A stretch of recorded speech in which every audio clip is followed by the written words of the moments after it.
जय श्री हरि। प्रभु मुझे सहारा है तेरा, जग के पालनहार।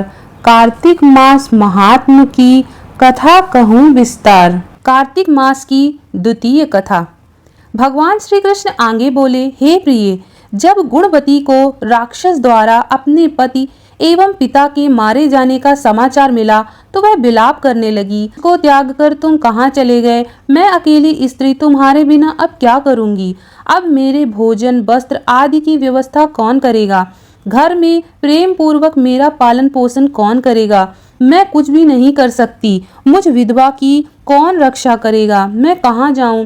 मेरे पास तो अब कोई ठिकाना भी नहीं रहा।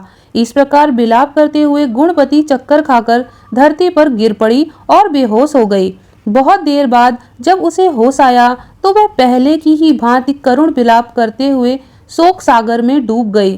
कुछ समय के पश्चात जब वह संभली तो उसे ध्यान आया कि पिता और पति की मृत्यु के बाद मुझे उनकी क्रिया करनी चाहिए जिससे उनकी गति हो सके। इसलिए उसने अपने घर का सारा सामान बेच दिया और उससे प्राप्त धन से उसने अपने पिता एवं पति का श्राद्ध आदि कर्म किया। तत्पश्चात वह उसी नगर में रहते हुए आठों पहर भगवान विष्णु की भक्ति करने लगी। उसने मृत्यु पर्यंत तक नियम पूर्वक सभी एकादशियों का व्रत एवं कार्तिक महीने में उपवास एवं व्रत किए।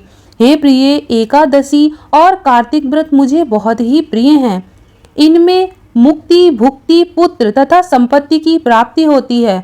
कार्तिक मास में जब तुला राशि पर सूर्य आता है तब ब्रह्म मुहूर्त में उठकर स्नान करने व व्रत व उपवास करने वाले मनुष्य मुझे बहुत प्रिय हैं, क्योंकि यदि उन्होंने पाप भी किए हों तो भी स्नान व व्रत के प्रभाव से उन्हें मोक्ष प्राप्त हो जाता है। कार्तिक में स्नान, जागरण, दीपदान तथा तुलसी के पौधे की रक्षा करने वाले मनुष्य साक्षात भगवान विष्णु के समान हैं।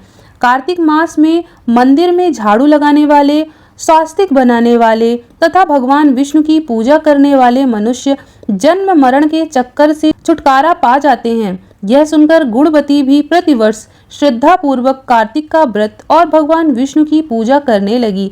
हे प्रिय, एक बार उसे ज्वर हो गया और वह बहुत कमजोर हो गई। फिर भी वह किसी प्रकार गंगा स्नान के लिए चली गई।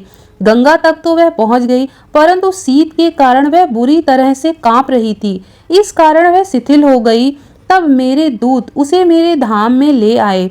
तत्पश्चात ब्रह्मा आदि देवताओं की प्रार्थना पर जब मैंने कृष्ण का अवतार लिया तो मेरे गण भी मेरे साथ इस पृथ्वी पर आए, जो इस समय यादव हैं। तुम्हारे पिता पूर्व जन्म में देव शर्मा थे तो इस समय सत्राजीत हैं।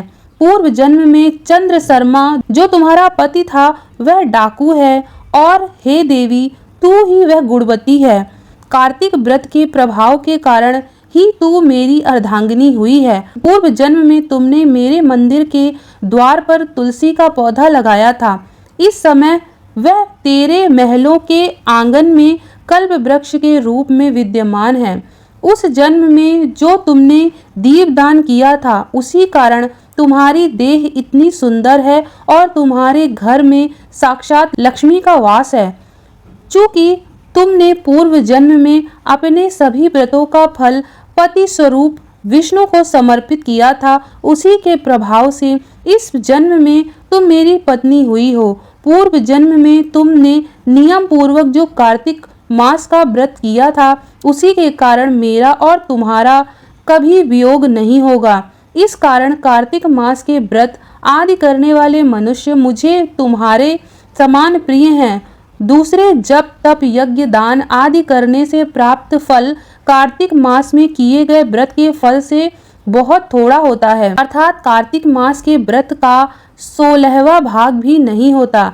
इस प्रकार सत्यभामा भगवान श्री कृष्ण के मुख से अपने पूर्व जन्म के पुण्य का प्रभाव सुनकर बहुत प्रसन्न हुई। वीडियो का अगला भाग इसी चैनल पर मिलेगा, इसलिए चैनल को सब्सक्राइब कर लें और बेल आइकन में ऑल का ऑप्शन सेलेक्ट करें ताकि आपको आगे आने वाले नोटिफिकेशंस मिल सकें। वीडियो देखने के लिए धन्यवाद।